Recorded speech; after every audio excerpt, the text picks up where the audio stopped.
Assalamualaikum warahmatullahi wabarakatuh. Waalaikumsalam warahmatullahi wabarakatuh. Ada rezeki yang masuk min haitsu la yahtasib. Tidak kita sangka-sangka, tidak kita duga-duga, tahu-tahu ada saja rezeki. Datang orang bawa persoalan yang mendatangkan hasil. Sebab rezeki, jodoh, maut memang seperti bayangan. Kita ubur-ubur dia lari, kita diem dia diem. Kan gemesin itu. Bayang-bayang itu begitu. Kita kejar, dia lari. Rezeki juga begitu. Kita diem, dia diem. Setengah mati yang namanya rezeki kita cari, kita ukur. Ngobek sampai ratusan bohong kita kerjain. Tapi memang belum waktunya, ya sulit untuk tembus. Tapi kadang-kadang giliran kita nongkrong di rumah, datang orang bawain rezeki. Itulah yang namanya rezeki. Tapi ini untuk orang yang bertakwa. Kalau tidak punya kredibilitas takwa, jangan lalu pakai ayat ini. Diberikan Allah dengan rezeki dengan jalan yang tidak disangka. Kan ada ayatnya dah. Kita manteng aja di rumah dah. Ntar juga tuh rezeki datang. Ini fasilitas yang diberikan kepada orang yang wa may yattaqillah, bertakwa kepada Allah, yarzuqhu min haitsu la yahtasib, diberikan rezeki dengan cara yang tidak disangka-sangkanya. Maka kadar ketakwaan jangan membuat kita buruk sangka. Tuh orang ya nggak kemana-mana, duitnya ada aja. Kalau dia takwa, Allah berikan jalan keluar. Yang lantas ngelihat kiai, orangnya ahli ibadah, ilmunya tinggi, akhlaknya luar biasa, takwanya tinggi, rezekinya lancar. Kalau husnuzon nih kiai nggak kemana-mana, duitnya banyak, miara tuyul kali ini. Itu termasuk jaminan Allah yang masuk kategori min haitsu la yahtasib. Yang ketiga, yaj'al lahu min amrihi yusra. Dimudahkan segala urusannya. Dimudahkan segala urusannya. Kemudian yang keempat, yukaffir anhu sayyi'atihi wa yu'azzim lahu ajra. Diampuni segala kesalahannya dan dibesarkan pahala kebaikan yang dikerjakannya. Al-Quranul Karim memberikan tuntunan dan ajaran kepada kita bahwa orang-orang yang memperoleh kemenangan itu tidak lain adalah orang-orang yang bertakwa. Hanyalah mereka yang bertakwa kepada Allah Subhanahu wa ta'ala pada akhirnya akan tampil sebagai pemenang. Lalu siapa orang yang bertakwa itu? Dijelaskan dalam awal-awal Al-Baqarah. Orang yang bertakwa yang akan meraih kemenangan, pertama, allazina yu'minuna bil ghaib, yaitu orang-orang yang beriman kepada yang gaib. Percaya bahwa ada alam yang gaib, alam yang abstrak, alam yang tidak bisa dijangkau oleh salah satu daripada panca indera kita. Mereka percaya dan beriman kepada adanya malaikat, beriman kepada adanya iblis dan jin, beriman kepada adanya alam kubur, beriman kepada adanya alam mahsyar, beriman kepada adanya alam akhirat, beriman kepada adanya surga dan neraka. Beriman bukan cuma sekedar beriman dalam ucapan bibir saja, tetapi beriman yang nilai iman itu mampu mewarnai gerak dan gaya hidupnya. Iman yang meresap sampai ke tulang sumsum, kemudian memberikan dampak positif di dalam kehidupan manusia. Alam kita tahu adalah sesuatu yang selain Allah, dan Allah bukanlah alam. Apapun namanya selain daripada Allah itu adalah alam. Alam pada hakikatnya terbagi menjadi dua. Ada alam syahadah, alam nyata, alam konkret, alam yang bisa dijangkau oleh salah satu indera kita. Kemudian ada alam ghaib, alam yang tidak bisa dijangkau oleh panca indera kita, alam metafisika, alam abstrak, alam yang wajib kita imani keberadaannya. Kita percaya bahwa malaikat itu ada. Kita percaya kepada jin, bahwa jin itu ada. Kita percaya kepada adanya iblis dan setan. Bukan percaya kepada iblis dan setannya. Percaya bahwa iblis dan setan itu ada. Itu termasuk salah satu daripada sifat orang yang bertakwa kepada Allah. Saudara-saudara kaum muslimin rahimakumullah, kecenderungan pembangunan yang lebih bersifat materialistis biasanya menggeser aspek kehidupan rohani. Orang berpikir empirik, dan dalam pola pikir yang demikian maka alam gaib tidak lagi mendapat perhatian. Aspek kehidupan yang bersifat rohaniah malah mulai ditinggalkan. Akibatnya terjadilah kepincangan di dalam kehidupan kita. Pernah ada satu pengalaman pribadi. Dalam perjalanan kembali ke tanah air, dalam pesawat di sebelah kanan saya duduklah seorang Jerman namanya Heiner Simonsen. Iseng saya ajak kenalan, saya ajak ngobrol, saya tanya dia. Saya bilang, Mas Heiner ini, kalau pesawat yang kita tumpangi ini jatuh ke bawah, kira-kira apa yang bakal terjadi, Mas? Dia bilang, kita semua akan mati. Begitu? Iya. Oke. Apa itu mati? Tanya saya. Dia bilang, untuk tahu apa itu mati, kita harus tahu lebih dahulu apa itu hidup. Saya pikir nih bule bisa ngomong juga. Baiklah kata saya. Apa hidup menurut Anda itu? Oh, hidup itu dia bilang, kalau seluruh anggota badan kita bekerja secara normal, paru-paru memompa darah secara normal, jantung berdetak secara normal, sel-sel tubuh bekerja secara fit, dan organisme tubuh hanya mau bekerja secara normal, dia bilang, kalau kita memberi makan yang cukup, menu yang teratur, dan gizi yang lengkap. Saya bilang, kesimpulannya apa, Ner? Dia jawab, hidup adalah dari tangan ke mulut. Life is from the hand to the mouth, kata dia. Hidup adalah dari tangan ke mulut. Jadi masalah hidup tidak lebih daripada masalah isi perut. Orang pergi pagi, pulang sore, peras keringat, banting tulang, perut yang dibelai. Saya bilang, you are wrong. Sampean salah, Ner. Kamu orang Islam bukan? Bukan. Pantas. Kenapa saya salah? Dia bilang, ya jelas salah. Salahnya di mana? Kamu ini manusia.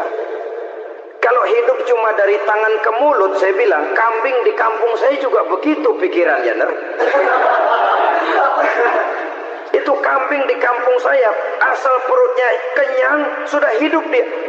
Perkara besok bagaimana, lusa prospeknya macam mana, bulan depan ada apa, kambing nggak pernah mikir. Di kampung saya kambing juga pikirannya begitu. Kamu Kristen ya? Tadinya. Loh kok tadinya, lalu apa sekarang kamu ini? Dia bilang, sekarang saya netral. Saya tidak beragama, tapi saya percaya kepada Tuhan sebagai pencipta alam. Saya ingat benar dia bilang, I haven't any religious, but I believe to God as the creator of the world. Kenapa bisa netral begitu, Ner? Habis saya bingung katanya. Islam bilang Islam baik, Kristen bilang Kristen baik, Hindu Buddha bilang Hindu Buddha baik, semua agama baik. Saya netral sekalian, nggak beragama. Yang penting saya percaya kepada Tuhan. Saya bilang, Ner, kamu ini kayak orang mau beli celana. Lalu bingung. Yang satu bilang Levi's bagus, yang satu bilang Blue Jean hebat, yang satu bilang Wool England hebat. Celana ini hebat, celana itu bagus, celana ini hebat. Semua celana bagus, kamu bingung. Akhirnya netral, tidak pakai celana. Itu juga salah. Saya pikir-pikir, kemudian saya melihat bahwa dua pola berpikir Heiner ini nampaknya sudah mulai menggejala di lingkungan masyarakat bangsa kita. Disadari atau tidak, secara jujur kita harus berkata, dua pola pemikiran Heiner ini mulai berkembang di tengah masyarakat bangsa kita. Pertama, pola pikir materialisme. Hidup adalah dari tangan ke mulut. Masalah hidup tidak lebih masalah isi perut. Itu yang perlu dibela, dan disitulah arti kehidupan. Pergi pagi, pulang sore, peras keringat, banting tulang untuk mempertahankan perut. Kalau sudah kemari cara orang berpikir, maka buat apa percaya kepada yang gaib? Untuk apa sholat? Untuk apa puasa? Untuk apa zakat? Untuk apa menghadiri majelis taklim? Tanpa kepercayaan kepada yang gaib, hidup berjalan menurut alur empiris dan materialis. Kalau sudah ke sana cara orang berpikir, biasanya orang lalu cenderung menghalalkan segala cara. Hanyalah orang yang percaya bahwa akhirat ada. Hanyalah orang yang percaya bahwa alam kubur itu ada. Hanyalah orang yang percaya bahwa malaikat itu ada, hidupnya akan lebih terarah dan terkendali. Karena kepercayaan kepada yang gaib, yang merupakan fase daripada kehidupan setelah hidup yang sekarang ini, mewarnai gerak pribadi seseorang di dalam dia melakukan kegiatan hidupnya. Pola berpikir materialisme, disadari atau tidak, mulai menggejala di lingkungan masyarakat bangsa kita. Hidup tidak lebih dari urusan tangan ke mulut, mulut ke tangan, tangan ke mulut. Asal perut sudah kenyang, hiduplah sudah. Perkara bagaimana prospek hari yang akan datang, bagaimana akhirat, tidak jadi persoalan. Ini yang oleh Nabi diperingatkan, ad-dunya sijnul mu'min wa jannatul kafir. Dunia adalah penjara bagi orang beriman dan surga bagi orang kafir.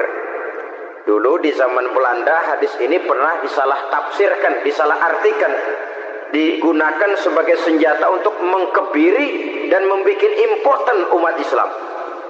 Sudahlah umat Islam gak usah macam-macam, kata Belanda. Dunia ini kan penjara buat orang Islam, surga buat orang kafir. Di penjara jangan bertingkah.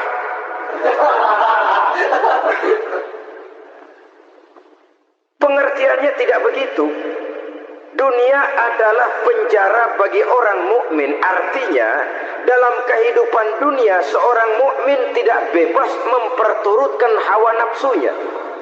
Di penjara hawa nafsunya itu. Sebaliknya, surga bagi orang-orang kafir. Buat orang kafir, surgalah dunia ini. Mereka bebas memperturutkan hawa nafsunya. Dilarang tidak terlarang, dicegah pun tidak tercegah. Mereka hidup menurut alur bisikan nafsu mereka sendiri. Kemudian bila ajal datang, maut merenggut nyawa, selesailah surganya sampai di situ. Maka bagi orang-orang yang tidak percaya kepada adanya akhirat, kepada adanya alam gaib, surganya sebatas umurnya. Sekali lagi, surganya sebatas umurnya. Bila umur selesai, ajal pun datang merenggut nyawa, selesailah sudah surganya sampai di situ. Alangkah pendeknya perjalanan orang-orang yang tidak percaya kepada alam gaib ini. Bagi kita mukmin, jikalau kita mampu memenjarakan hawa nafsu, kita bisa bahagia di dunia ini. Dan Islam memang tidak menyuruh kita sengsara di dunia. Raih dunia, kejar dunia, gapai dunia sebagai alat untuk mencapai kebahagiaan di akhirat nanti.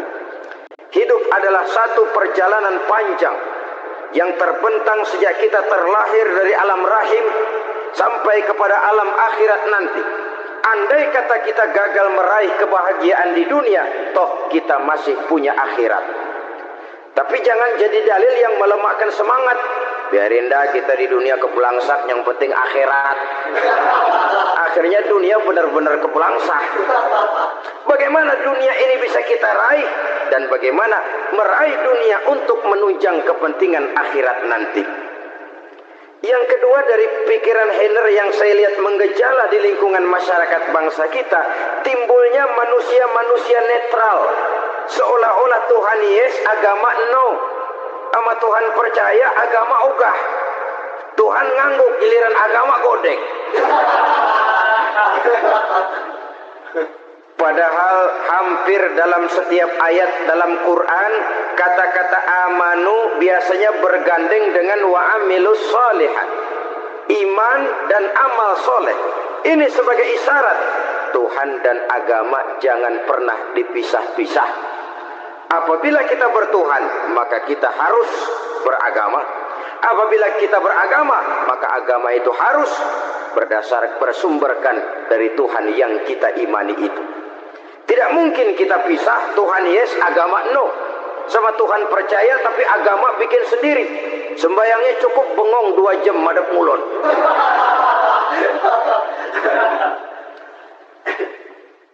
Saudara-saudara kaum muslimin rahimakumullah. Jadi dengan demikian, agama yang kita akui merupakan unsur mutlak di dalam pembangunan sekarang ini, merupakan bagian dari kehidupan yang menuntun kita bahwa di balik alam nyata ini, di balik alam syahadah ini ada alam gaib. Dan mudabbir, murabbi, yang mengatur, yang menguasai, yang memelihara baik dia alam nyata, baik dia alam gaib, tidak lain adalah Allah Subhanahu wa taala. Di sana ada satu super power, satu maha kekuatan yang kita perlu bersandar kepadanya. Sebagai makhluk nyata yang hidup di alam nyata, berbuatlah secara nyata sebagaimana harusnya kita berbuat. Karena Islam jelas bukan agamanya orang pemalas. Islam jelas bukan agamanya orang yang mengajarkan setelah selesai sholat boleh duduk, menggelenggam ayam-ayam, ndelohom, menghitung bintang di langit sambil menunggu keajaiban. Tidak.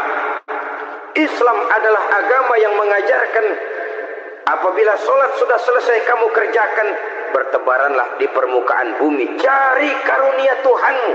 Jangan hidup berpangku tangan menunggu keajaiban. Karena hidup bukan undian. Jangan berharap untung besar tanpa mau peras keringat. Tapi di sebalik itu toh kita juga harus yakin bahwa di sisi usaha nyata yang kita lakukan ada satu super power, satu maha kekuatan gaib yang menentukan berhasil dan tidaknya usaha kita. Kepercayaan kepada hal semacam inilah yang mendorong kita untuk mempunyai sandaran vertikal agar jikalau usaha ini berhasil kita tidak lupa diri dan lupa daratan. Jikalau usaha ini gagal kita tidak putus asa dan buruk sangka, tidak cupik pandangan dan sempit hati, tapi mampu melihat persoalan dengan kacamata putih sambil husnuzon kepada Allah Subhanahu wa taala. Kita percaya malaikat itu ada. Ada yang namanya raqib dan atid, mengawasi gerak hidup kita sampai kepada gerak hati kita. Ini memberikan sugesti agar kita berhati-hati. Tidak sejengkal tanah pun kita bisa berlindung dari pengawasan raqib dan atid. Ada munkar nakir yang akan menyoal kita di alam kubur. Ada malaikat malik, penjaga neraka. Ada malaikat ridwan yang menjaga surga. Kita percaya kepada adanya jin. Kita percaya kepada adanya setan, iblis. Percaya kepada adanya, bukan mempercayai si setan, si iblis lalu menjadikannya sebagai teman. Tidak. Percaya bahwa mereka itu ada dan merupakan makhluk Allah yang gaib yang diciptakan Allah Azza wa Jalla. Kepercayaan kepada alam gaib memberikan motivasi terhadap gerak lahir manusia. Sehingga dengan motivasi kepercayaan kepada yang gaib, gerak lahir jadi lebih terarah, jadi lebih terpelihara.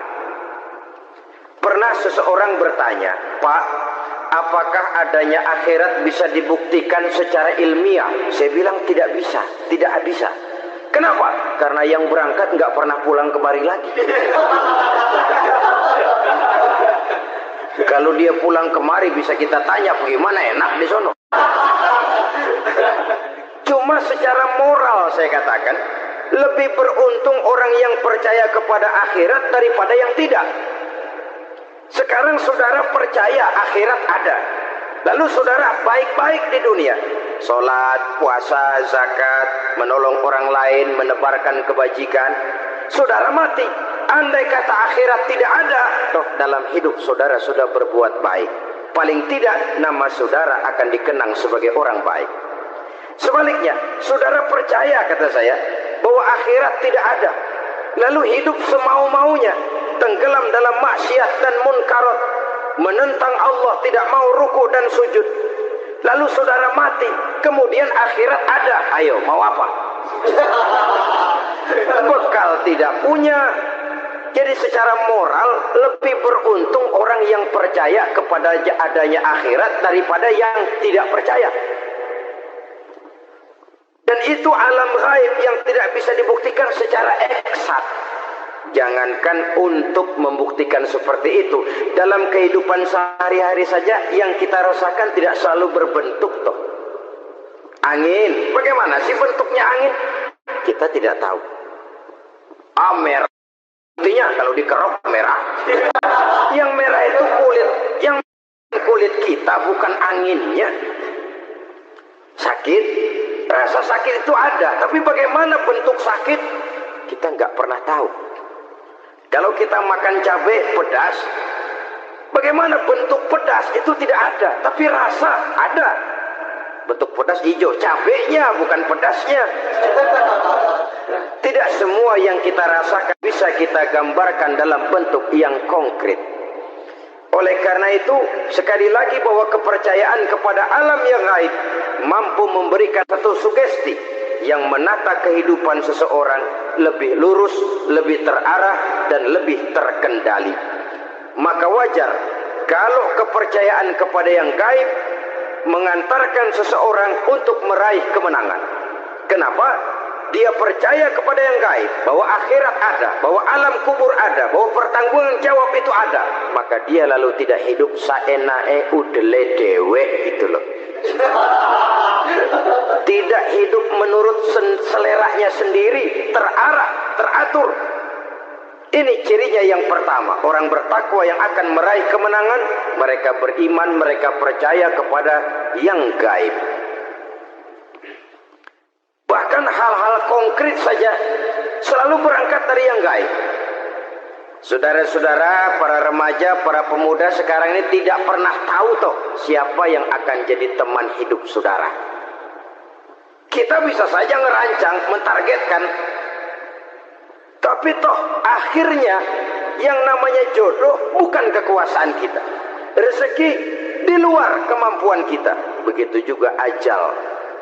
Maut, jodoh, ajal adalah contoh-contoh konkret bahwa pada akhirnya yang gaiblah yang menentukan. Bertahun-tahun ngelancong, emang jodoh seret nggak jadi.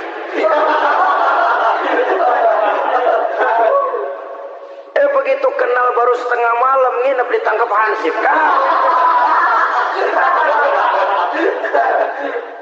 Hal-hal semacam itu kadang-kadang kita berpikir suuzon, gile, perempuannya cakep banget, lakinya rebek amat. Memang begitulah jodohnya. Memang begitulah jodohnya. Saudara hadirin ma'asyiral muslimin yang saya hormati, jadi hal-hal yang konkret saja kita yakini sepenuhnya ditentukan oleh satu superpower yang gaib itu tadi. Dari sanalah segala ketentuan itu berangkat dan kesanalah segalanya akan kembali. Maka kepercayaan kepada yang gaib meluruskan gerak hidup seseorang dan itu akan mengantarkan dia kepada meraih kemenangan. Satu. Yang kedua, wa yuqimuna shalah. Orang bertakwa yang akan meraih kemenangan itu adalah orang-orang yang mendirikan sholat. Kenapa sholat mengantarkan orang untuk meraih kemenangan? Yang jelas, inna sholata tanha anil fahsya'i wal munkar. Sholat mampu mencegah manusia dari perbuatan keji dan munkar. Banyak filsafat hidup yang terkandung di dalam sholat ini. Sejak kita wudu, sampai kita menghadap ke arah kiblat, sampai kita melakukan gerak-gerak sholat, bacaan-bacaan yang ada di dalam sholat, lalu sampai kepada mengucapkan salam. Banyak filsafat hidup yang terkandung di dalam sholat. Umpamanya saja, setelah takbiratul ihram, mulai kita dengan sholat dalam posisi berdiri, diajarkan dalam kitab-kitab fikih agar kita melihat ke arah tempat sujud. Ini kan filsafat kehidupan. Kalau kamu sholat dalam posisi berdiri, lihat tempat sujud. Jangan sholat mata jelalatan, sebab nanti bisa mengurangi kekhusyuan. Jadi wajar kalau yang dikatakan bahwa yang paling afdol adalah shaf yang di depan. Kenapa? Secara harfiah pengertiannya akan lebih mengundang kekhusyuan. Kenapa? Kalau kita di shaf paling depan di masjid umpamanya paling banter, kita lihat tembok. Tapi kalau kita shaf di tengah atau di belakang, orang-orang di depan kita pun akan kelihatan. Yang bajunya loreng, yang bajunya genggang, yang bajunya macam-macam. Kita lihat, kadang-kadang kita pikirin, ada yang bajunya bolong. Kita sholat tapi dalam hati, ini orang bajunya robek, yang nggak tahu apa. Ada saja hal-hal yang mengusik kekhusyuan kita. Oleh sebab itu diajarkan dalam posisi berdiri, lihat, arahkan pandangan matamu kepada tempat sujud. Ini kan filsafat kehidupan. Maksudnya apa? Kalau lagi diri, lihat dong tempat sujud. Kalau udah di atas, ingat dong sama yang bawah.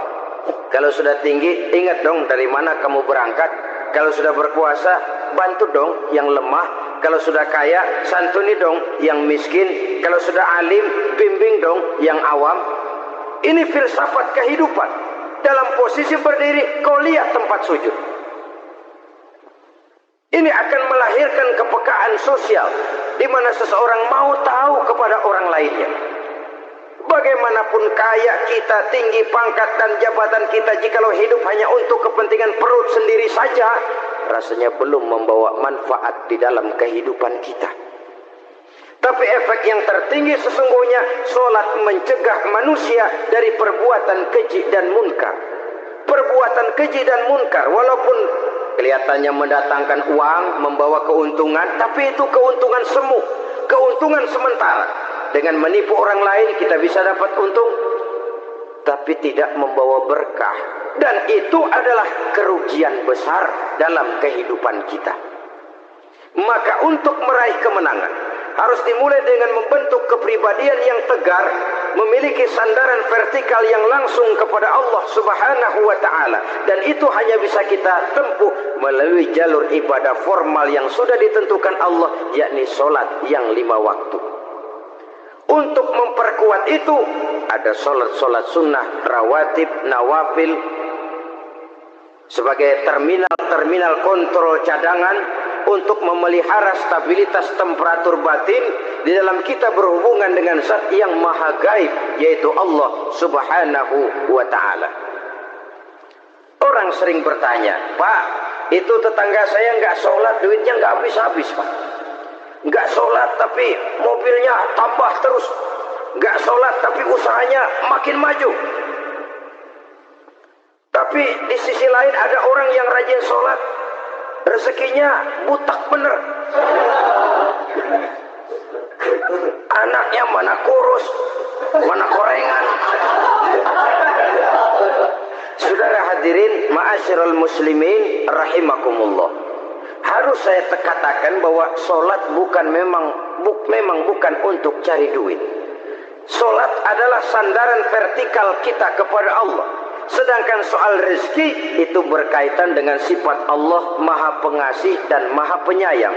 Allah maha pengasih, siapapun dikasih kalau mau usaha. Allah maha penyayang, tidak semua orang disayang oleh Allah Azza wa Jalla. Dan belum tentu banyak harta itu merupakan nikmat. Mungkin juga istidraj. Artinya istidraj itu dikasih tapi diambulin, kalau bahasa Betawinya itu. Dikasih tapi diambulin, itu bukan merupakan nikmat sesungguhnya, lebih merupakan azab dari Allah Subhanahu wa ta'ala.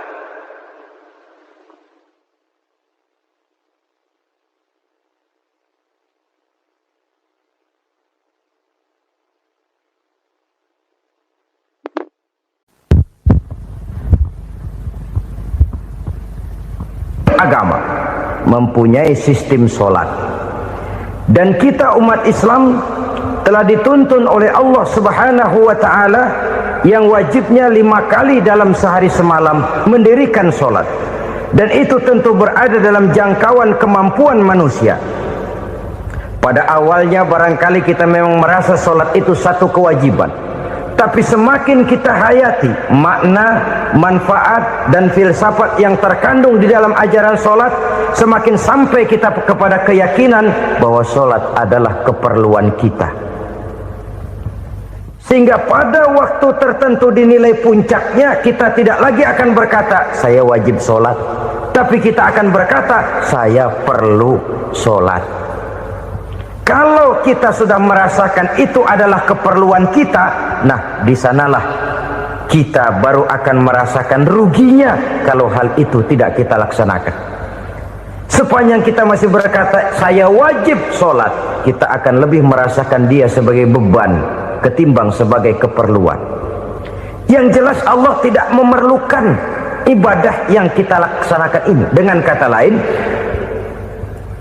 andai kata satu dunia penuh ini orang tidak ada yang sholat satu pun, Allah tidak akan turun dari jabatan Tuhan. Jangan lalu berpikir kalau kita ngambek se-RW kagak sembahyang Tuhan tekor kali ini ya. Tentu tidak, itu perlunya kita, bukan perlunya Allah. Dan pada induknya kita akan berkata saya perlu agama. Kalau secara induk kita sudah memerlukan agama, maka konsep-konsep yang ada di dalam ajaran agama itu pun adalah juga merupakan keperluan kita. Baik dia bernama sholat, baik dia bernama puasa, baik dia bernama zakat, baik dia bernama haji, seluruhnya adalah keperluan kita. Dan sesuatu yang kita perlukan, apabila tidak kita laksanakan, akan melahirkan kerugian di dalam kehidupan. Jangan heran kalau kita membaca riwayat perjalanan hidup para salafus soleh, orang-orang soleh. Ada yang tahajud sampai 100 rakaat, ada yang sholat malam kakinya sampai bengkak. Kita sekali aja bengkak biri-biri. Ada yang sholat membaca surah dalam Al-Quran sampai khotam Quran. Kok mau? Mereka sudah merasakan itu keperluan. Itu saja soalnya.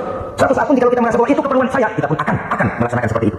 Keperluan saya dalam kehidupan. Inilah yang kedua. Yang ketiga, orang bertakwa yang akan meraih kemenangan itu, wa mimma razaqnahum yunfiqun. Mereka membelanjakan sebagian daripada rezeki yang diberikan Allah kepada mereka. Mereka infakkan di jalan Allah. Ada seperti dialog menarik. Satu hari seorang anak muda bertemu dengan seorang kakek-kakek yang sudah dikenalnya baik. Bertanya anak muda ini, umur kakek berapa tahun? 15 tahun. Anak kakek berapa orang? Anak kakek berapa banyak? 15 juta. Si anak muda ini bengong. Lalu protes, kok kakek bohongin saya? Saya tahu umur kakek 10 tahun, dia bohongin 15. Saya kakek ini, kok bohongin saya? Saya kakek ini, bilang aku kakek, kamu 15 juta. Jadi ini, kata kakek tadi, benar, umur saya 70 tahun. Tapi dari umur yang 70 tahun itu, 15 tahun ini saya masih pada tahun. Meninggalkan maksiat yang dari segala macam engkau. Maka yang 15 tahun ini, yang saya umur saya. Benar, saya mak, tapi yang jatuh. Cuma satu saja yang ada di sebuah jatuh, pada kita terus. Cuma satunya saya dapat yang soleh, yang masih meninggalkan kepala. Yang kata-kata. Aku ngomong tolong. Oh, betul. Terus kakek yang masih pada saya, apa yang dia? Betul kan? Jangan membeli lagi yang saya ingat masih banyak yang jalan. Saya masih ingat, yang saya ingat pada saya. Ada bukan dalam saya.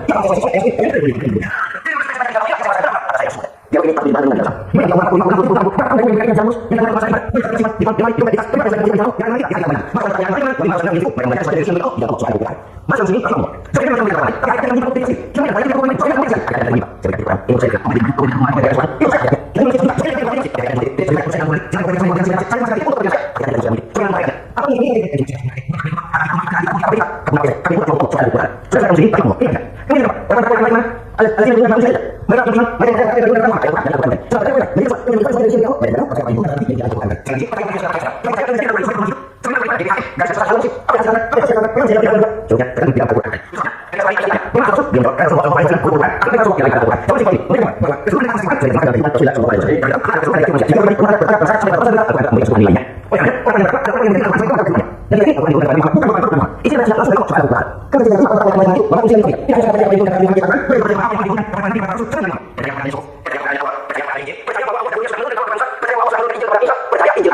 itu dalam kisah Musa, tapi tidak wajib mengamalkannya karena kita sudah diberikan Al-Quran tadi. Ini yang perlu saya sesuai. Kita percaya Allah telah menurunkan Injil dahulu kepada Isa. Kita percaya bahwa Allah telah menurunkan Taurat dahulunya kepada Nabi Musa. Kadang-kadang ini dijadikan dalil dikacaukan pengertian. Quran saja mengajarkan bahwa orang yang bertakwa harus percaya kepada Injil, maka pakailah Injil. Apalagi kalau ayat sebelumnya ditilap, dihapus, dihilangkan, Injilnya yang ditekankan, maka akan terjadilah penekanan yang salah arah. Karena salah arah akhirnya bisa merusak dan menghancurkan akidah. Ketika Rasul suatu saat pernah ditanya orang, ya Rasul, bagaimana sikap kita sebagai Muslim terhadap Injil yang ada sekarang? Beliau menjawab, la tukadzibuhu jami'an wa la tusaddiquhu jami'an. Jangan didustakan seluruhnya, jangan juga dibenarkan semuanya. Artinya Ini sudah merupakan gambaran dari Rasul bahwa dalam Injil yang ada sekarang masih ada ajaran-ajaran tauhid yang dibawa oleh Nabi Isa dan diajarkan kepada umatnya. Tapi juga dalam Injil yang sekarang ini sudah terkena intervensi dan investasi manusiawi. Karena itu Rasul menyimpulkan la tukadzibuhu jami'an wala tusaddiquhu jami'an. Jangan didustakan semua, jangan dibenarkan seluruhnya. Kita memang percaya Allah telah menurunkan Injil kepada Nabi Isa dulu, tapi kita tidak wajib mengamalkan Injil. Kita percaya Allah telah menurunkan Taurat kepada Nabi Musa, tapi kita tidak wajib mengamalkan kitab ajaran Taurat. Yang wajib kita percaya dan kita amalkan hanyalah Al-Quranul Karim. Kenapa? Oleh karena baik yang ada di dalam Taurat, baik yang ada di dalam Injil tentu tercakup di dalam Al-Quran sebagai kitab terakhir yang diturunkan oleh Allah Subhanahu wa ta'ala. Dan itu wajar kalau seorang pejabat mau mengeluarkan satu keputusan baru, tentu dia harus meninjau keputusan-keputusan lama. Andai kata dianggap tidak berlaku, dianggap tidak relevan lagi, maka keputusan-keputusan lama itu tentu sudah dianggap tidak berlaku. Sebagian daripada aturan-aturan dalam keputusan lama yang masih dianggap relevan tercantum dalam keputusan baru yang wajib diamalkan. Begitulah hubungannya antara Al-Quran, Taurat, Zabur, dan Injil. 4 kitab samawi yang diturunkan Allah masing-masing kepada Zabur untuk Nabi Daud, Taurat untuk Nabi Musa, dan Injil untuk Nabi Isa alaihi wassalatu wassalam. Ketiga-tiga kitab itu kita percayai adanya. Kita yakini Allah telah menurunkan Zabur, Taurat, dan Injil. Tapi kita tidak wajib mengamalkannya. Yang wajib kita mengamalkannya sekarang ini tidak lain hanyalah Al-Quranul Karim saja, karena ia mencakup apa yang ada di dalam Zabur, apa yang ada di dalam Taurat, dan apa yang ada di dalam Injil. Keotentikannya bisa dipertanggungjawabkan.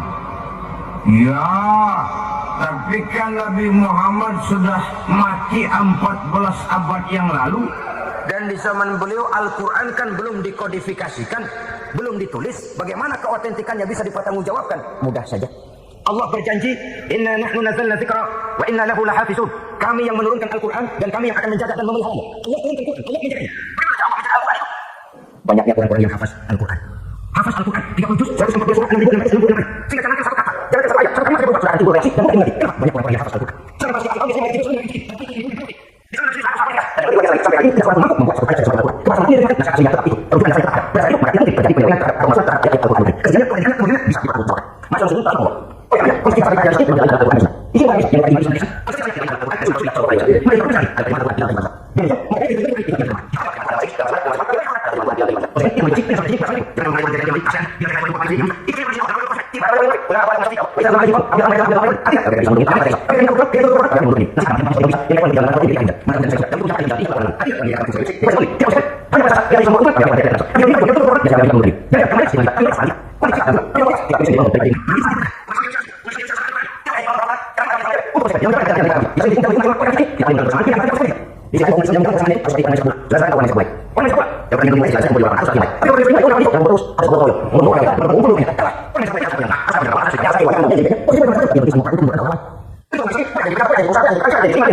Jadi percaya kepada Taurat, percaya kepada Injil, saya percaya Allah dahulu sudah menurunkan itu, tapi kita tidak wajib mengamalkannya.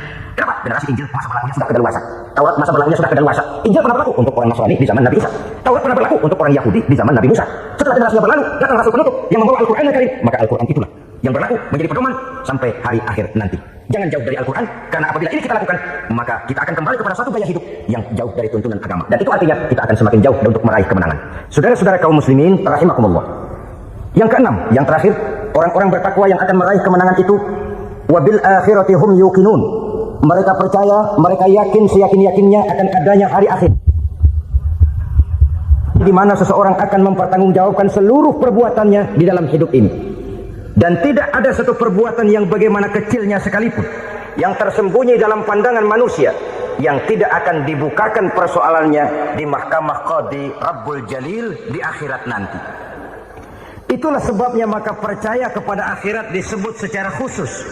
Padahal di awal tadi sudah dijelaskan yu'minuna bil ghaib, percaya kepada alam gaib, dan alam gaib ini termasuk akhirat. Kenapa pada bagian akhir disebut lagi akhirat? Karena ternyata bahwa kepercayaan kepada adanya akhirat merupakan induk dari kepercayaan terhadap adanya malaikat, setan, jin, dan lain sebagainya, dan akan lebih memberikan sugesti dalam kehidupan manusia untuk meluruskan gerak hidupnya. Jikalau satu saat tergerak hati akan berbuat kejahatan, ingin mencuri, sadarlah, awas ada akhirat. Sebab kalau kita cuma teriak awas ada polisi, itu cuma tertunda sementara. Begitu polisi meleng, embat. Kalau kita ingin berbuat jahat cuma berteriak awas ada hansip, cuma sementara ketika hansip itu ada. Tapi kalau ceritanya awas ada akhirat, mau menyeleweng awas ada akhirat, mau berjudi awas ada akhirat, mau mencuri awas ada akhirat. Keyakinan yang akan meluruskan gerak hidup manusia sehingga gerak itu jadi lebih terarah dan terkontrol, tidak merugikan baik diri sendiri, lebih-lebih orang lain. Ternyata bahwa kepercayaan kepadanya adanya hari akhirat sanggup menjadi sumber daya kontrol dari kehidupan manusia, sehingga ia tidak terjebak dalam perbuatan maksiat dan munkarat.